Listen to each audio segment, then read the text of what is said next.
Let's go to November of 2012. Did there come a point when you were working with Mr. Cromer where it was decided that you would no longer be talking with Mr. Gatling? That is correct. Okay. And how did that come about? Because I told him I didn't want to deal with Dion. Okay. And when you told him that, what did he do? Then he said, well, that's fine. I'll let him talk to CS2. And that was it. Okay, so according to Tammy testimony under oath, she stopped fucking with Cuff in 2012 as far as illegal communication.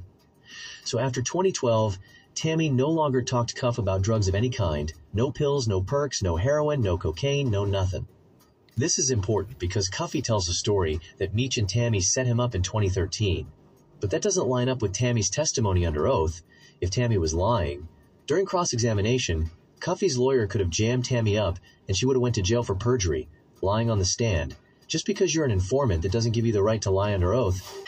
But wait, there's more.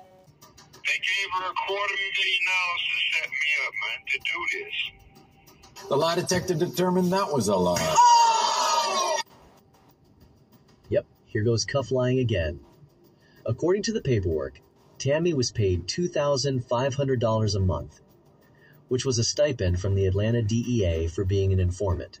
Tammy's two largest payments for being a snitch was $50,000 for a Terry White situation and $80,000 just because. But did you notice how Cuff explained that? Now you see now, you done fucked up, man. Like that. Pink ass lunch, nigga. I said, I thought, so, you know what I'm saying? That you done fucked up now, you know that, don't you? But instead of him turning over his life rights to his mom's or his sister, Danielle, or one of them, for some reason he turned it over to this Tammy Collins broad. A few moments later. What was your relationship with Tammy as it relates to the BMF story and the life rights of Meech? What y'all was trying to do with that? He introduced me to Tammy around 2009. My job was to procure a movie script. And so that's what we were working on. I told her that she needed to get his life rights and that I would get us a deal. No.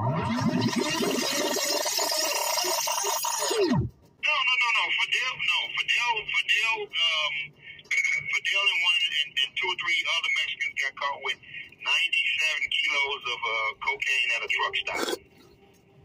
And they beat it in trial while they was in the county jail with Meech in 2005 or 2006. They beat the case in trial.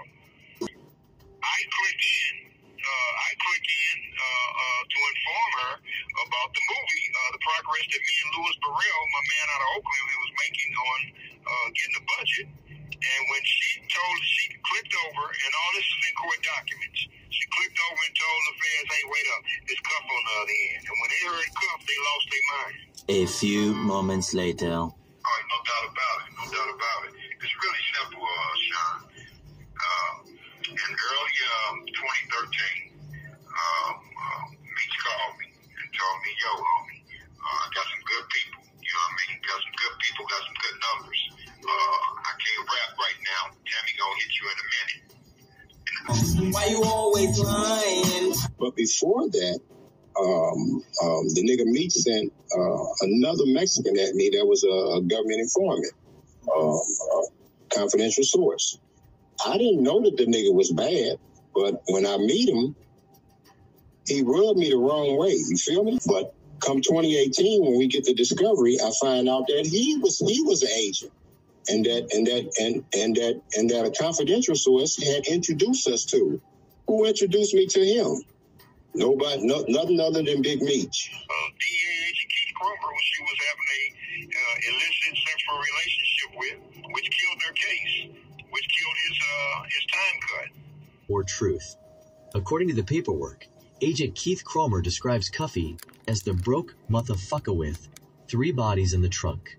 When Meech and them case went in the toilet, they indicted me on 2 homicides. homicides.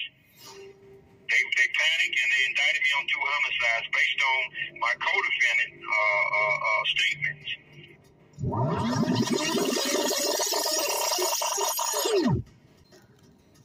So, Cuff, you got to make up your mind. Are you locked up because of Big Meech or your co-defendant? We've seen you on 3,000 interviews, and you never say what exactly did your co-defendant say that would make you have to plea out to 2 homicides. This nigga, homie, was when he put me with them people, you understand? When he told me Tammy gonna be calling me early 2013, homie. And then you reached out to him. And when did you find out Tammy was no good? At the Frank's hearing? No, as soon as the sting went down, I found out that she was no good. You know, immediately after the sting, my attorney sent Meech correspondence saying, yo, Cuff need to holler at you. Your friend Tammy put him in a real bad jam with the police. I heard nothing back from him. My lawyers, he don't respond, period.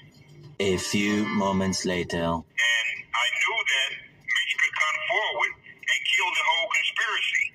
Just saying that the conspiracy is based on Meech communicating from Tammy, sending me a truckload of drugs. It's all made up. From jail, homie. He could have killed this whole deal. They never had any drugs. You understand what I'm saying? But that's how conspiracy works in this system, and this nasty system. But when Meech shot down the offer, when we sent my attorneys out, he was at FCI Lompoc in California. And he responded back to my attorneys that he didn't want to have nothing to do with nothing, and he stopped communicating with them. So he responded back to my attorneys that he didn't want to have nothing to do with nothing, and he stopped communicating with them. Did y'all know since 2010, the DEA and other federal agencies spent over $500 million paying federal informants?